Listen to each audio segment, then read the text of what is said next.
Perundingan damai Amerika Serikat-Iran di Islamabad, Pakistan berakhir tanpa kesepakatan pada Sabtu 11 April 2026.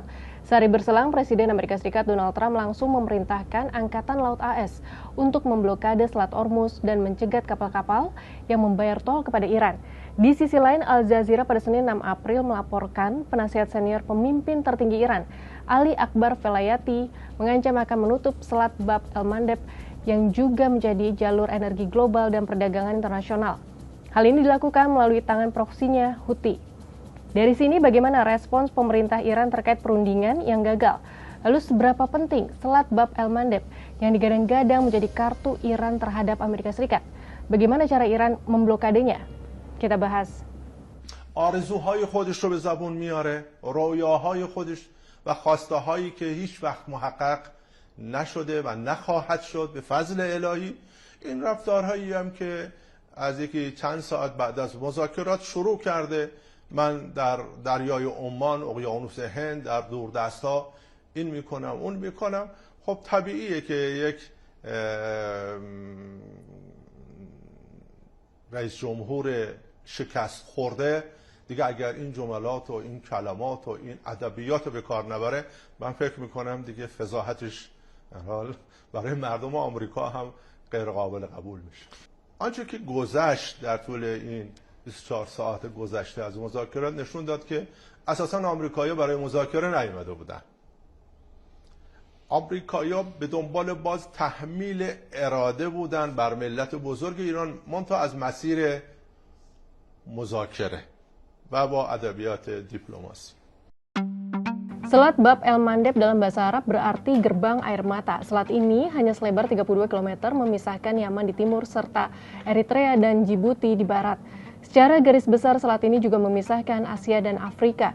Selat ini menghubungkan Laut Merah dengan Teluk Aden dan Samudra Hindia. Al Jazeera menyebut Selat Bab el-Mandeb merupakan jalur vital yang digunakan Arab Saudi untuk mengirimkan minyak ke Asia. Ketika Selat Hormuz terbuka, jalur itu juga menjadi lintasan penting bagi negara-negara Teluk selain Arab Saudi untuk mengekspor minyak mentah, gas, dan bahan bakar lainnya ke Eropa melalui terusan Suez atau pipa Sumet di pesisir Laut Merah Mesir. Pada 2024, sekitar 4,1 miliar barel minyak mentah dan produk minyak olahan melewati selat tersebut atau setara dengan 5% dari total global. Jika Bab el-Mandeb dan Selat Hormuz sama-sama ditutup, maka sekitar 25% atau seperempat pasokan minyak dan gas dunia akan terhambat. Bukan hanya minyak, sekitar 10% perdagangan global juga melintas Bab el-Mandeb, termasuk kontainer yang dikirim dari Cina, India, dan negara-negara Asia lainnya ke Eropa. Selama Perang Gaza, Houthi sebenarnya sudah memblokade selat ini. Namun, sejak setahun lalu, Amerika Serikat dan Houthi sepakat membuka kembali selat ini. Nah, apakah Iran dengan proksinya Houthi bisa memblokade Selat Bab el-Mandeb? Kalau benar, bagaimana dampaknya? Mantan diplomat Amerika Serikat Nabil Kauri menyebut jika Houthi benar-benar masuk penuh dalam perang Iran, senjata utama mereka adalah memblokade Bab el-Mandeb dengan menembaki beberapa kapal yang melintas sehingga menyebabkan penghentian seluruh pelayaran komersial melalui Laut Merah. Sementara itu, ekonom transportasi di Bank ING Rico Luman kepada AFP pada 29 Maret mengatakan, jika Selat Bab el-Mandeb diblokade, kapal akan terpaksa memutari benua Afrika melalui Tanjung Harapan. Akibatnya perjalanan minyak akan bertambah beberapa minggu atau hingga lebih dari 1 bulan. Alhasil biaya rantai pasokan global akan meningkat. Hal serupa juga diungkapkan oleh Profesor Manajemen Rantai Pasukan di Michigan State University, Jason Miller.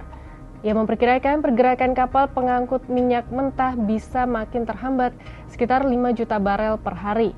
Angka ini akan menambah hambatan distribusi minyak di Selat Hormuz yang sebelumnya telah mencapai sekitar 16 hingga 20 juta barel per hari akibat blokade. Sahabat Kompas, apakah Iran dengan proksinya Houthi benar-benar memblokade Selat Bab el-Mandeb setelah Selat Hormuz? Jika hal ini terjadi, konflik Timur Tengah akan semakin memanas, harga minyak dan gas kian meroket, serta perdagangan dunia terancam terganggu. Atau sebaliknya, mungkinkah muncul peluang-peluang baru terkait energi dan perdagangan dunia?